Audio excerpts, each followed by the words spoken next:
నమస్కారం ఘంటారావానికి స్వాగతం. ముందుగా ప్రధానాంశాలు. ఏసీబీ కార్యాలయంలో కొనసాగుతున్న కేటీఆర్ విచారణ. పలు కోణాల్లో ప్రశ్నలు సంధిస్తున్న అనిశ అధికారులు.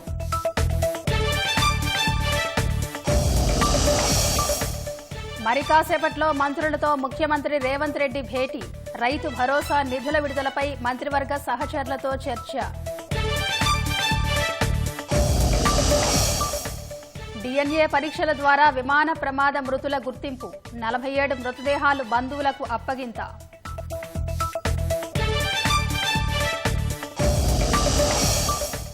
ఇజ్రాయెల్లోని అమెరికా రాయబార కార్యాలయం మూసివేత. ఇరాన్ క్షిపణి ఎంబసీపై పడటంతో అధికారుల నిర్ణయం.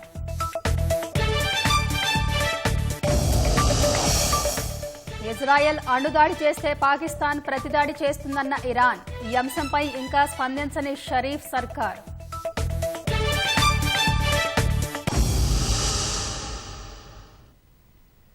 తీవ్ర చర్చకు దారితీసిన ఫార్ములా ఈ కేసులో మాజీ మంత్రి కేటీఆర్ ను ఏసీబీ అధికారులు మరోసారి ప్రశ్నించనున్నారు. విదేశీ సంస్థకు నిధుల బదిలీ అంశంపై లోతుగా విచారణ చేపట్టనుంది. హైదరాబాద్ నార్సింగ్లోని ఇంటి నుంచి తెలంగాణ భవన్ కు, అక్కడి నుంచి ఏసీబీ కార్యాలయానికి కేటీఆర్ వెళ్లారు. బీఆర్ఎస్ ముఖ్య నాయకులు, కార్యకర్తలు భారీగా చేరుకుని తమ ప్రియతమ నాయకుడికి సంఘీభావం తెలిపారు. నిజం నిలకడపై తెలుస్తుందని గులాబీ నాయకులు స్పష్టం చేశారు. సంచలనం సృష్టించిన ఫార్ములా ఈ కేసులో రేసులో విదేశీ సంస్థకు అక్రమంగా నిధులు బదిలీ చేయడంలో అధికార దుర్వినియోగం జరిగిందనే కోణంలో ఏసీబీ కేసు నమోదు చేసి దర్యాప్తు చేస్తుంది. ఏ1గా కేటీఆర్, ఏ2గా అప్పటి పురపాలక శాఖ ముఖ్య కార్యదర్శి అరవింద్ కుమార్, ఏ3గా హెచ్ఎండీఏ మాజీ చీఫ్ ఇంజనీర్ బిఎల్ఎన్ రెడ్డిని చేర్చింది. ఫార్ములా ఈ రేస్ నిర్వహణ కోసం భారత చట్టాల ప్రకారం నమోదైన Ace Next Gen private limited, Telangana MAUD మధ్య 2022 అక్టోబర్ 25న ఒప్పందం కుదిరింది. ఈ ఒప్పందం ప్రకారం ఈవెంట్ నిర్వహణకు అయ్యే ఖర్చును స్పాన్సర్ భరించాలని, రేస్ నిర్వహణకు అనుగుణంగా ట్రాక్ ను ఎంఏయుడి ఏర్పాటు చేయాలని నిర్ణయించారు. ఈ మేరకు 2023 ఫిబ్రవరి 11న జరిగిన ఈవెంట్ కోసం ఎంఏయుడి తరఫున హెచ్ఎండీఏ 12 కోట్లను వెచ్చించింది. ఫార్ములా ఈ రేస్ ఒప్పందం మనుగడలో ఉండగానే ఎస్ఈఓ, స్పాన్సర్ మధ్య విభేదాలు తలెత్తడంతో సీజన్ 10 నిర్వహణకు ఆటంకాలు ఎదురయ్యాయి. ఈ క్రమంలో 2023 మే నాటికి రేస్ నిర్వహణ ఖర్చుల చెల్లింపుల్లో బకాయిలు పేరుకుపోయాయి. దీనిపై హెచ్ఎండీఏ, ఎస్ఈఓ ప్రతినిధుల మధ్య చర్చలు జరిగాయి. డబ్బుల చెల్లింపులకు స్పాన్సర్ చేతులెత్తేయడంతో ప్రభుత్వం చెల్లించే అవకాశాలపై చర్చించారు. ఈ మేరకు 2023 సెప్టెంబర్ 27న అప్పటి హెచ్ఎండీఏ కమిషనర్ అరవింద్ కుమార్, అప్పటి పురపాలక శాఖ మంత్రిగా ఉన్న కేటీఆర్ కు ప్రతిపాదనలు పంపారు. అయితే ఏస్ నెక్స్ట్ జెన్ బదులుగా హెచ్ఎండీఏనే ప్రమోటర్గా వ్యవహరించాలని మంత్రి హోదాలో కేటీఆర్ ఆమోదించారు. దీనిపై ఎవరి పాత్ర ఎంతనే విషయంపై ఏసీబీ దర్యాప్తు చేస్తుంది. కేసులో ఇప్పటి వరకు 3గురిని విచారించిన ఏసీబీ కీలక ఆధారాలు సేకరించింది.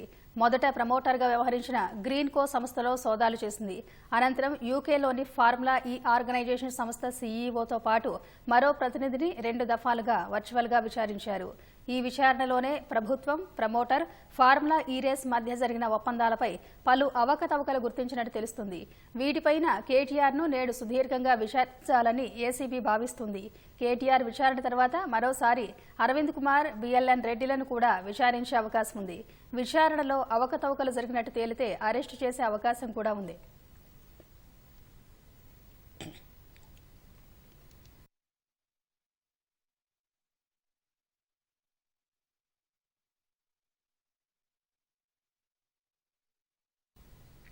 ఏసీబీ విచారణకు కేటీఆర్ హాజరయ్యారు. మరిన్ని వివరాలు మా ప్రతినిధి నాగార్జున ప్రత్యక్ష ప్రసారం ద్వారా అందిస్తారు.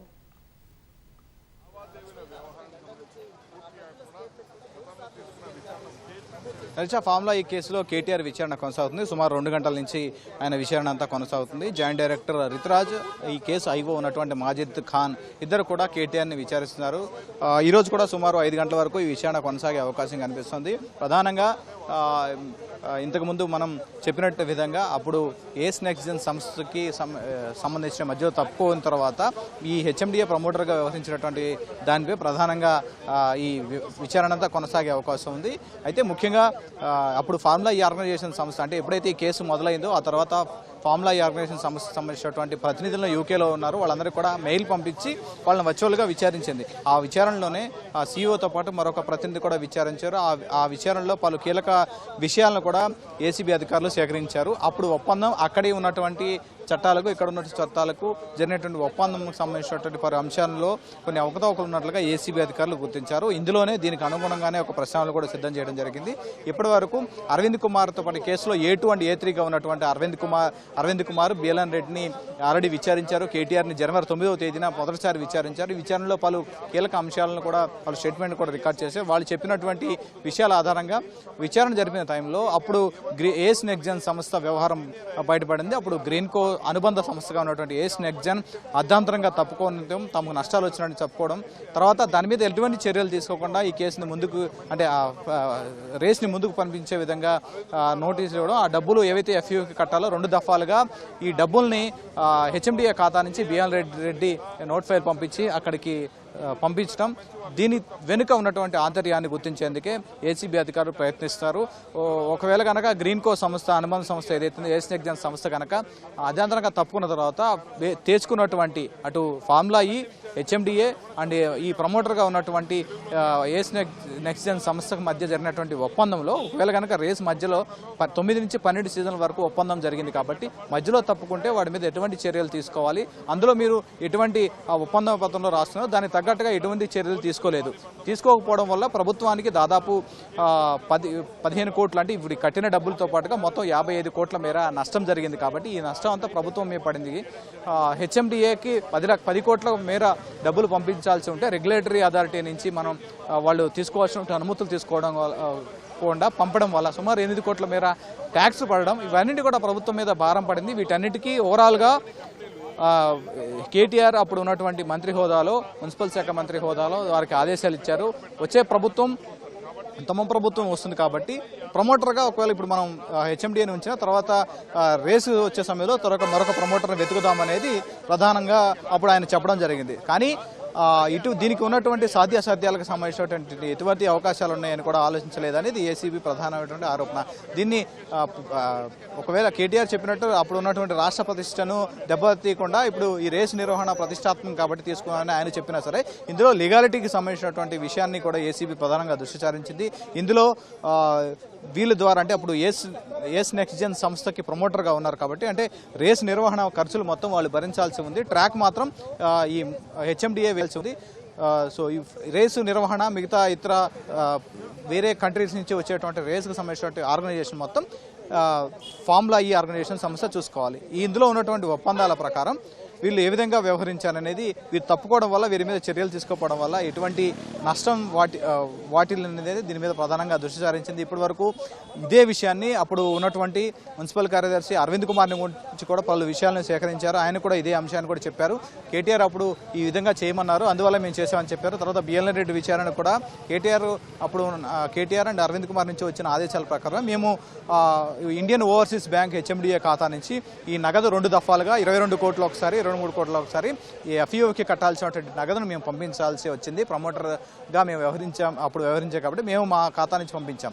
సో అప్పుడు ఉన్నటువంటి వాళ్ళిద్దరు కూడా స్టేట్మెంట్లో చెప్పడం జరిగింది. వీళ్ళిద్దరు స్టేట్మెంట్ చాలా కీలకంగా తీసుకుంది. దాంతోపాటుగా ఇటీవల అంటే ఈ విచారణ జరుగుతున్నటువంటి క్రమంలో కేటీఆర్ విచారణ తర్వాత ఎఫ్ఈఓ ప్రతినిధులను కూడా విచారించిన సమయంలో ఒప్పందాలపై కొన్ని అవకతవకలు ఉన్నట్లుగా ఇప్పుడు వీళ్ళు చేస్తున్నటువంటి ఒప్పందాలు తర్వాత ఏస్ నెక్జన్ దగ్గర స్వాధీనం చేస్తున్నటువంటి పలు డాక్యుమెంట్లు ఎఫ్ఈఓ ద్వారా కొన్ని మెయిల్ ద్వారా కొన్ని డాక్యుమెంట్లు కూడా ఏసీబీ అధికారులు ఇక్కడికి తీసుకున్నారు కేసు దర్యాప్తులో దానికి వినియోగించుకోవడానికి. సో వీటన్నిటి మీద కొంత చేంజెస్ ఉన్నాయి, అవకతవకలు ఉన్నాయని ఏసీబీ ప్రధానంగా గుర్తించింది.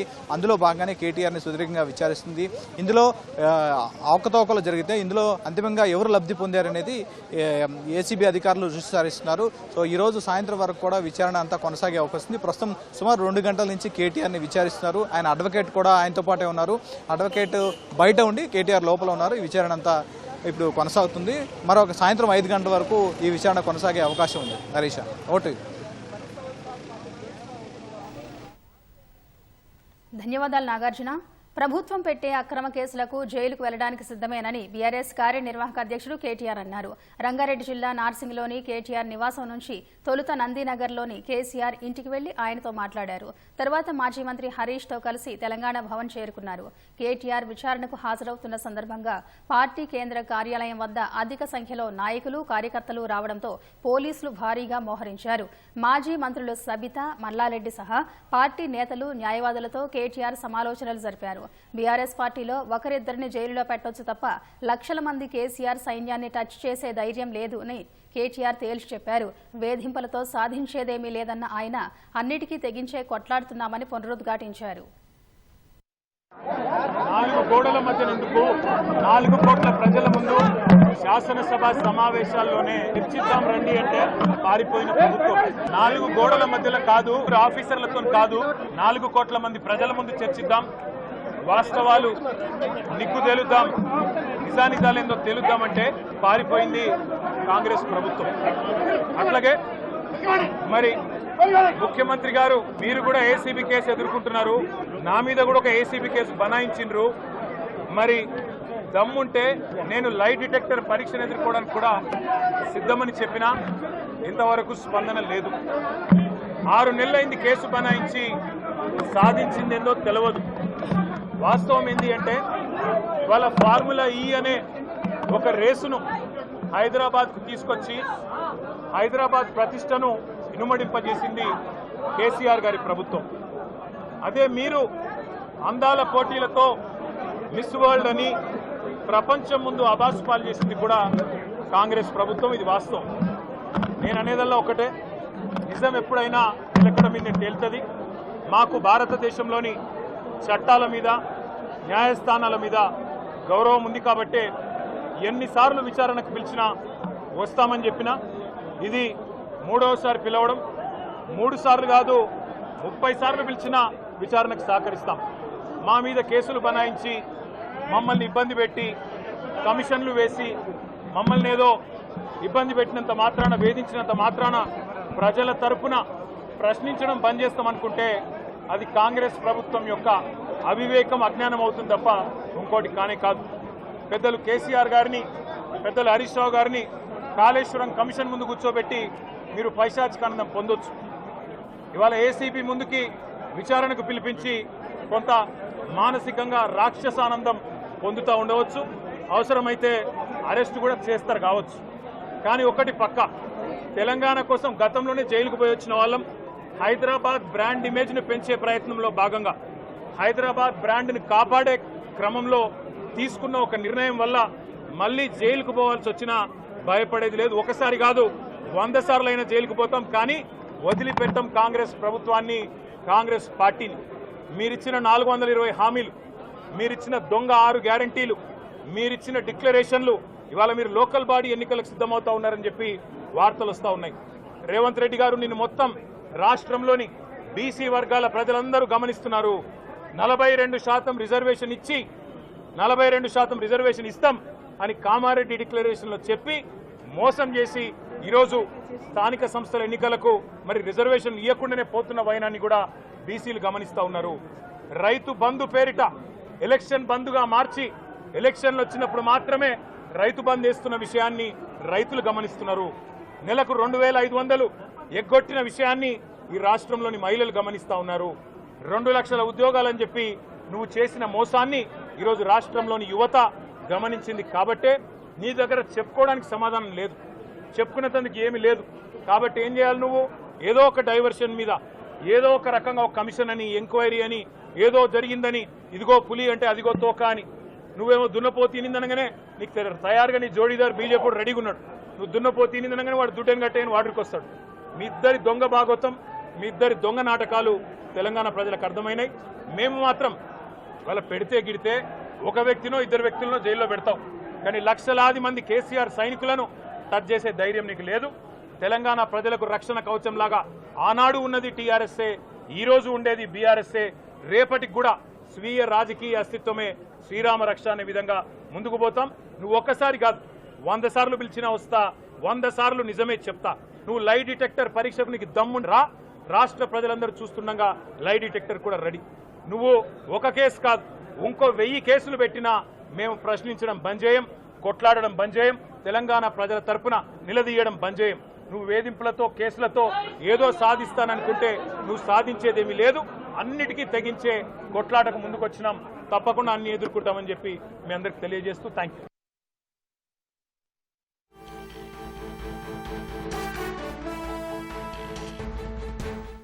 తాజా అంశాన్ని చూస్తున్నాం. దేశవ్యాప్తంగా జనగణన గెజెట్ నోటిఫికేషన్ విడుదలైంది. ఇక మరింత సమాచారం మా ప్రతినిధి అరుణ్ అడిగి తెలుసుకుందాం. అరుణ్, చెప్పండి, జనగణన గెజెట్ కి సంబంధించిన వివరాలేంటి? జనగణన చేపట్టాలని చెప్పి కేంద్ర ప్రభుత్వం నిర్ణయించింది. వాస్తవానికి 2021లోనే జనగణన చేపట్టాల్సి ఉన్నప్పటికీ అందుకు కరోనా పరిస్థితుల కారణము, ఆ తర్వాత వచ్చినటువంటి అనేక పరిస్థితుల రీత్యా ఆ రోజు జనగణన చేపట్టడానికి ప్రభుత్వం విముఖత చూపింది. అందుకని విడుదల చేసినటువంటి నోటిఫికేషన్, దాంతో పాటుగా విడుదల చేసినటువంటి మార్గదర్శకాలన్నింటినీ ప్రభుత్వం నిలిపివేసింది. అయితే ఇప్పుడు ఎట్టి పరిస్థితుల్లో జనగణన జరపాలని చెప్పి కేంద్ర ప్రభుత్వం నిర్ణయించింది. అదే సందర్భంలో పలు రాష్ట్రాల నుంచి, జాతీయ పార్టీల వైపు నుంచి కూడా కులగణన చేపట్టి రిజర్వేషన్స్ సంబంధించినటువంటి వ్యవహారంలో కానీ, అణగారిన వర్గాలు లేదా ఎక్కువ ఉన్నటువంటి వర్గాలకు తగిన విధంగా న్యాయం చేకూర్చాలనేటువంటి డిమాండ్ పెరుగుతున్నటువంటి నేపథ్యంలో కేంద్ర ప్రభుత్వం కులగణన కూడా చేపట్టాలని, అయితే ఈ సందర్భంలోనే పలు రాష్ట్ర ప్రభుత్వాలు స్వయంగా కులగణన చేపట్టడం, ఎన్యూమరేషన్ అంతా కూడా పూర్తి చేసినటువంటి ఎన్యూమరేషన్ ప్రక్రియ అంతా కూడా పూర్తి చేసి అందుకు సంబంధించినటువంటి వివరాలను కూడా ఇటీవల కేంద్ర ప్రభుత్వానికి పంపించడం జరిగింది. సో ఆ నేపథ్యంలో అన్ని రాష్ట్రాల్లో ఇప్పటి వరకు నిర్వహించినటువంటి 1-2 రాష్ట్రాలు మినహా మిగిలిన రాష్ట్రాల్లో కూడా ఎట్టి పరిస్థితుల్లో కులగణన నిర్వహించాలని, అది కేంద్ర ప్రభుత్వం నిర్వహిస్తేనే అధికారికంగా ఉంటుంది కాబట్టి తామే నిర్వహిస్తామని చెప్పి కేంద్ర ప్రభుత్వం స్పష్టం చేసింది. ఆ మేరకు గెజెట్ నోటిఫికేషన్ ఈ రోజు కేంద్ర ప్రభుత్వం విడుదల చేసింది. 2026 అక్టోబర్ 1వ తేదీ నాటికి కొన్ని రాష్ట్రాల్లో జమ్మూ కాశ్మీర్, లడాక్, హిమాచల్ ప్రదేశ్ వంటి శీతల ప్రదేశాలైనటువంటి రాష్ట్రాల్లో 2026 అక్టోబర్ 1 నాటికి కులగణన, జనగణన పూర్తి చేయాలని చెప్పి కేంద్ర ప్రభుత్వం నిర్ణయించింది. దాంతో పాటుగా 2027 మార్చి 1 నాటికి మిగిలిన రాష్ట్రాల్లో, కేంద్ర పాలిత ప్రాంతాల్లో జనగణన పూర్తి చేయాలని, జనగణనలో భాగంగానే కులగణన కూడా పూర్తి స్థాయిలో చేపట్టాలి అని చెప్పి కేంద్ర ప్రభుత్వం నిర్ణయించింది. ఆ మేరకు మార్గదర్శకాలను, అదేవిధంగా అధికారిక నోటిఫికేషన్ ఈ రోజు కేంద్రం విడుదల చేస్తుంది. ఇందుకు సంబంధించినటువంటి ప్రక్రియను త్వరలో ఆయా రాష్ట్ర ప్రభుత్వాలకు అందించడంతో పాటుగా కేంద్ర హోంశాఖ ప్రత్యక్షంగా పర్యవేక్షించడము, కేంద్ర స్టాటిస్టికల్ మంత్రిత్వ శాఖ ద్వారా వీటికి సంబంధించినటువంటి వివరాలన్నీ సేకరించేటువంటి ప్రక్రియకు శ్రీకారం చుట్టబోతున్నారు.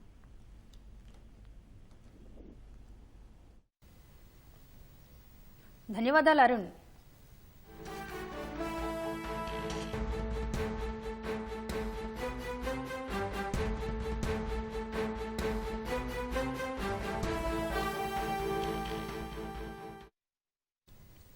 మంత్రివర్గ సహచరులతో ముఖ్యమంత్రి రేవంత్ రెడ్డి మరి కాసేపట్లో భేటీ కానున్నారు. ఈ సమావేశంలో ఏ అంశాలు చర్చకు రానున్నాయి తదితర విషయాలను మా ప్రతినిధి నాగేశ్వరాచారిని అడిగి తెలుసుకుందాం. చారి, చెప్పండి.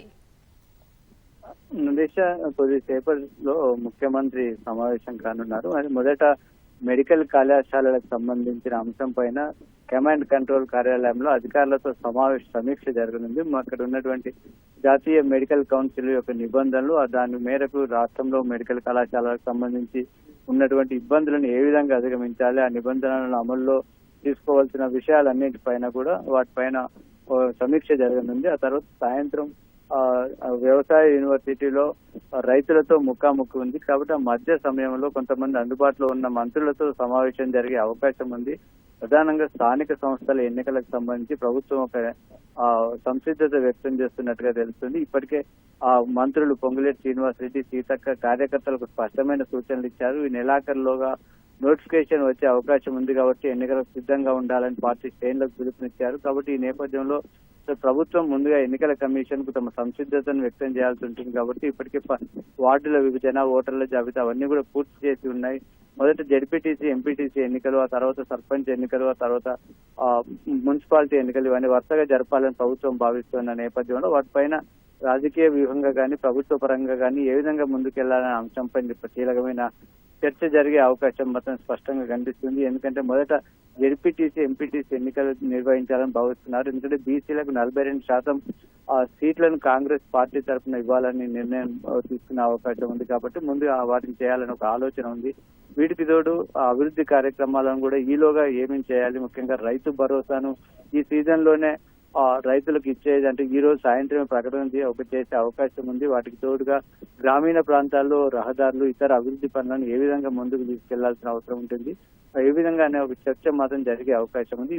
వీటికి సంబంధించి అంటే సాయంత్రం వ్యవసాయ రైతులతో ముఖాముఖి వెళ్లే ముందే మంత్రులతో చర్చించి నిర్ణయాలు తీసుకునే అవకాశం కనిపిస్తుంది. నరేష్, ధన్యవాదాలు చారి.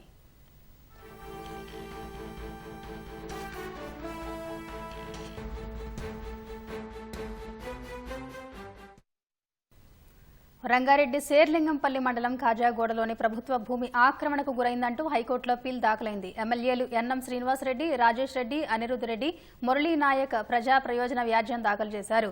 కాజాగూడలోని సర్వే నెంబర్ 119, 122లో ఉన్న 27.18 ఎకరాల భూమిని ఆక్రమించారని పిటిషనర్ల తరఫు న్యాయవాది కోర్టు దృష్టికి తీసుకెళ్లారు.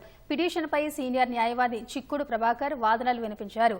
ఈ భూమి విలువ 10,000 కోట్ల విలువ ఉంటుందన్న ప్రభుత్వ న్యాయవాది సర్వే నెంబర్ మార్చి పోరంబోకు భూమిని ఆక్రమించారని చెప్పారు. రంగారెడ్డి కలెక్టర్ 2023లో నిరభ్యంతర పత్రం జారీ చేయడంతో జీహెచ్ఎంసీ భవన నిర్మాణాలకు అనుమతి ఇచ్చిందన్నారు. ప్రస్తుతం ఆ స్థలంలో 8 టవర్లలో ఒక్కో దాంట్లో 47 అంతస్తులు నిర్మిస్తున్నారన్న న్యాయవాది తెలిపారు. కాజాగూడ చెరువు ఎఫ్టీఎల్ పరిధిలో నిర్మాణాలున్నాయన్న చిక్కుడు ప్రభాకర్ ఓ ప్రైవేట్ పాఠశాలకు 150 మీటర్ల పరిధిలోనే రెడీమిక్స్ ప్లాంట్ ఏర్పాటు చేశారని వాదించారు. దీనివల్ల పర్యావరణం కాలుష్యమై విద్యార్థులు తీవ్ర ఇబ్బందులు పడుతున్నారని చెప్పారు. ఆక్రమణకు గురైన భూమిని స్వాధీనం చేసుకునేలా ప్రభుత్వాన్ని ఆదేశించాలంటూ కోర్టును కోరారు.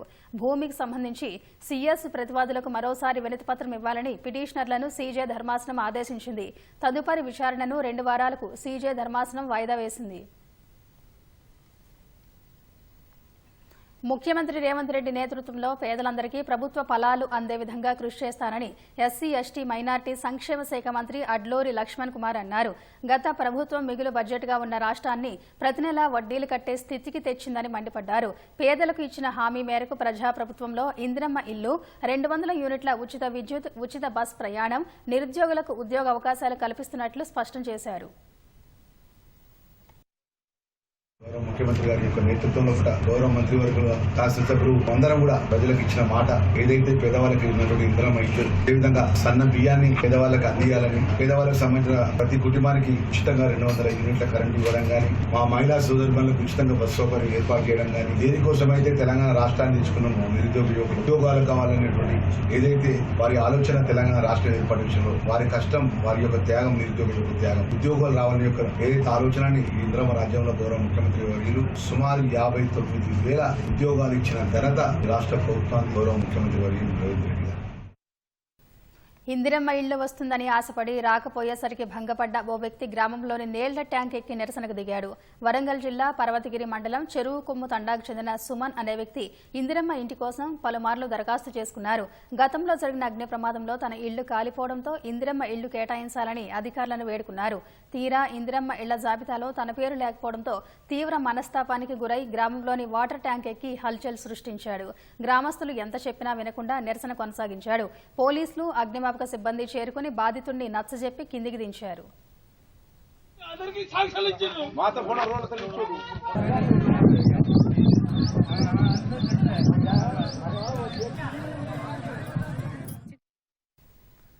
రైతులకు ఎప్పటికప్పుడు సూచనలు, సలహాలు ఇస్తున్న రైతు నేస్తం కార్యక్రమంపై సర్కారు ప్రత్యేక దృష్టి సారించింది. ఇప్పటికే రైతుల నుంచి మంచి స్పందన లభిస్తున్న నేపథ్యంలో ఇవాళ సాయంత్రం 4 గంటలకు 1034 రైతు వేదికల్లో రైతు నేస్తం కార్యక్రమం ప్రారంభం కానుంది. ప్రొఫెసర్ జయశంకర్ తెలంగాణ వ్యవసాయ విశ్వవిద్యాలయం ఆడిటోరియంలో ముఖ్యమంత్రి రేవంత్ రెడ్డి ఈ కార్యక్రమానికి శ్రీకారం చుట్టనున్నారు. ఈ మేరకు ఆయా రైతు వేదికల్లో జిల్లా కలెక్టర్లు అన్ని రకాల ఏర్పాట్లు చేశారు. రాష్ట్రంలో రైతులతో వ్యవసాయ శాస్త్రవేత్తల ముఖాముఖి రైతు నేస్తం కార్యక్రమం ప్రారంభం కానుంది. ఇవాళ సాయంత్రం 4 గంటలకు హైదరాబాద్ రాజేంద్రనగర్ ప్రొఫెసర్ జయశంకర్ తెలంగాణ వ్యవసాయ విశ్వవిద్యాలయం ఆడిటోరియంలో ముఖ్యమంత్రి రేవంత్ రెడ్డి చేతుల మీదుగా 1034 రైతు వేదికల్లో రైతు నేస్తం కార్యక్రమం ప్రారంభోత్సవం జరగనుంది. సీఎం రాక సందర్భంగా ఏర్పాట్లపై వ్యవసాయ శాఖ మంత్రి తుమ్మల నాగేశ్వరరావు వ్యవసాయ విశ్వవిద్యాలయ ప్రాంగణంలోని ఆడిటోరియం వద్ద సంబంధిత అధికారులతో సమీక్షించారు. ఈ సందర్భంగా రాష్ట్ర వ్యాప్తంగా 1600 రైతు వేదికల్లో ఈ కార్యక్రమాన్ని ప్రత్యక్ష ప్రసారం చేయడానికి ఏర్పాట్లు చేయడం జరిగిందని, ఈ ఆడిటోరియంలో దాదాపు 1500 మంది రైతులు పాల్గొంటారని వ్యవసాయ శాఖ సంచాలకులు డాక్టర్ గోపి తెలిపారు. ఇప్పటికే 566 రైతు వేదికల్లో వీడియో కాన్ఫరెన్స్ సదుపాయం కల్పించి ప్రతి మంగళవారం రైతు నేస్తం కార్యక్రమం ద్వారా శాస్త్రవేత్తలతో ప్రత్యక్షంగా ముఖాముఖి, ఆదర్శ రైతుల అనుభవాలు, వ్యవసాయ రంగంలో వస్తున్న నూతన ఆవిష్కరణలు వంటి అంశాలు రైతులకు తెలిపామని మంత్రి తుమ్మల అన్నారు. ఇప్పటి వరకు 6.35 లక్షల మంది రైతులు ప్రతి మంగళవారం నిర్వహించే రైతు నేస్తం కార్యక్రమంలో పాల్గొని తమ సందేహాలు నివృత్తి చేసుకోవడమే కాకుండా వివిధ రైతుల అనుభవాల్ని తెలుసుకున్నారని చెప్పారు. ఇప్పుడు ఈ వీడియో కాన్ఫరెన్స్ సదుపాయం మరొక 1034 రైతు వేదికలకు కల్పించిన సందర్భంగా ప్రారంభోత్సవం చేయాలని ముఖ్యమంత్రి, ఉప ముఖ్యమంత్రిని కలిసి ఆహ్వానించామని మంత్రి తెలిపారు. తొలకరి ఆరంభమై వ్యవసాయ పనులకు సిద్ధమవుతున్న వేళ రాష్ట్ర వ్యాప్తంగా ఉన్న రైతు వేదికల్లో హాజరైన రైతులతో ముఖ్యమంత్రి ముఖాముఖి ముచ్చటించనున్నారని మంత్రి తుమ్మల వెల్లడించారు. ఇప్పటికే రాష్ట్ర ప్రభుత్వం వ్యవసాయ రంగానికి అత్యధిక ప్రాధాన్యత ఇచ్చి అధికారంలోకి వచ్చిన 1.5 సంవత్సరంలోనే దాదాపు 78,000 కోట్ల రూపాయల రైతు సంక్షేమానికి ఖర్చు చేసిన విషయాన్ని మంత్రి తుమ్మల నాగేశ్వరరావు గుర్తు చేశారు. రేవంత్ రెడ్డి పాలనలో మన రైతులు సుభిక్షంగా ఉండేందుకు ఏ రాష్ట్ర ప్రభుత్వం అమలు చెయ్యని పథకాల్ని ఇప్పటికే అమలు చేసి వివిధ రాష్ట్రాలకు ఒక దశ దిశ చూపించిందన్నారు. రుణమాఫీ, సన్నధాన్యానికి బోనస్, అన్ని రకాల పంటల్ని మద్దతు ధరకు కొనుగోలు, అన్ని పంటలకు రాయితీపై సూక్ష్మ సేద్య పరికరాల సరఫరా వంటివి మచ్చుతునక అని తుమ్మల తెలిపారు. ఈ కార్యక్రమం సాయంత్రం వారి జిల్లాల్లో ఉన్న రైతు వేదికల నుంచి ఎమ్మెల్యేలు, ప్రజా ప్రతినిధులు, రైతులు పాల్గొని విజయవంతం చేయాలని విజ్ఞప్తి చేశారు. ఇప్పటికే అన్ని జిల్లాల కలెక్టర్లను ఏర్పాట్లపై ఆదేశాలు ఇచ్చామన్నారు. అదేవిధంగా రేపు రాజేంద్రనగర్లో పాల్గొనే రైతులకు ఎలాంటి అసౌకర్యం కలగకుండా జాగ్రత్తలు తీసుకోవాలని మంత్రి అధికారుల్ని ఆదేశించారు.